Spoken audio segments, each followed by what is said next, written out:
to the Buff Show on the American Adversaries Radio Network. Matt Buff, your host here. Glad to be with you. We're going to be talking about haircuts today for a lot of different reasons. Like you can see, I had to trim the beard and shave the head. I'm starting to look like Lord Varys here. Better start working out. But you know, us bald people, we can shave our head at home. We can do that. But what about people in blue states, for example, that want a haircut? What about those guys? Now, Joe Biden emerged here in blackface the other day, but his hair was looking pretty good. Nice to see you out of the basement there, Joe. And by the way, Joe Biden just farted on TV during an interview. We're going to have more on that later, but this show is about haircuts, not butt cuts. All right, so let's head up to Michigan, where the homely Michigan AG, Dana Nessel, she's the Attorney General up there, says a haircut for you is not a constitutional right. Yes, you heard that right. Check out the clip. There's not a constitutional right to get your hair cut, right? You can talk about how you want to get your hair cut, but getting your hair cut in and of itself, it does not qualify. You have got to be kidding me. That is insane. Who the hell do you think you are? Constitutional doesn't allow for thoughts of haircuts. Or doesn't say we have the right to think about haircuts. Yeah, it says we have the right to assemble. And getting a haircut or going to a salon is what they call peaceful assembling. Makes people feel better. It is their right. And it's the right of the business owner too to open. We're not just talking about barbers and salons now. We're talking about all the small businesses, especially in the blue states.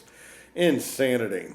When it comes to hair specifically and looks, in the past, courts were usually tied up with litigation on how someone can look. Somebody wanted to wear pink hair to school. It actually went to court sometimes. That's why, because of those litigations, that's why you have people looking like this. Or like this. Halloween. Or even like this. You know, hair like that could land you in jail, actually. Not cool. The litigation now will be turning to people's rights to open their business, to cut people's hair. It's the people that make you look that way are now the ones under scrutiny. For example, people like this have had enough of that, and litigation could be coming soon. Check this out. It's not that I'm tired of cutting my own hair. It's that small businesses need to open up. People that have their own hair salons and barbershops, they need to be allowed to make a living and support their families.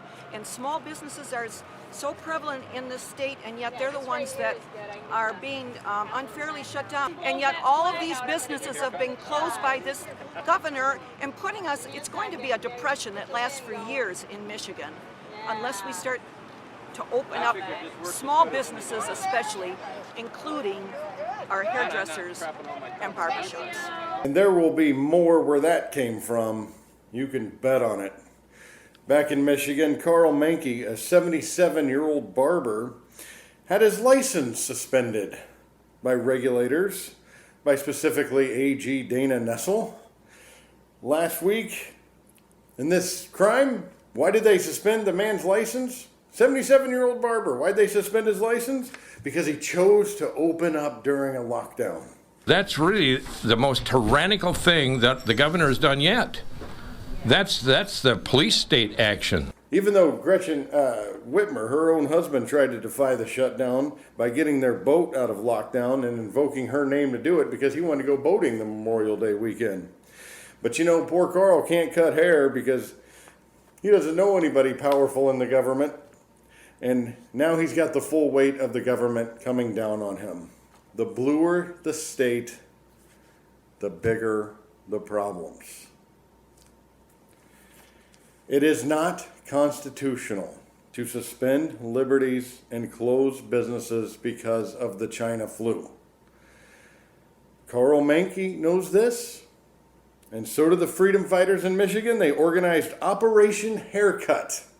You might have seen some clips, but check this out. This was an amazing scene. On the Capitol steps, cutting hair. You close my business? We're going portable.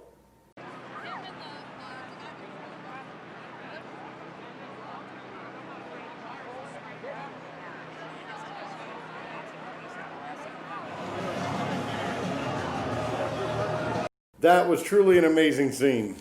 Unfortunately, 7 of those barbers out there received fines because now they're saying you can't cut hair on the steps of the. Just stop cutting hair altogether. You guys are being ridiculous cutting hair. Stop that. You're going to spread the COVID. You're going to spread the virus by cutting hair. Wash your hands, people. Unbelievable. Fines. You shut me down. We cut hair right in front of you. That was their message. You shut us down. We're going to cut hair right in front of you. Whitmer extended the orders, the stay-at-home orders, and tells the barber, Mankey in particular, it's for your own good. We know what's best for you.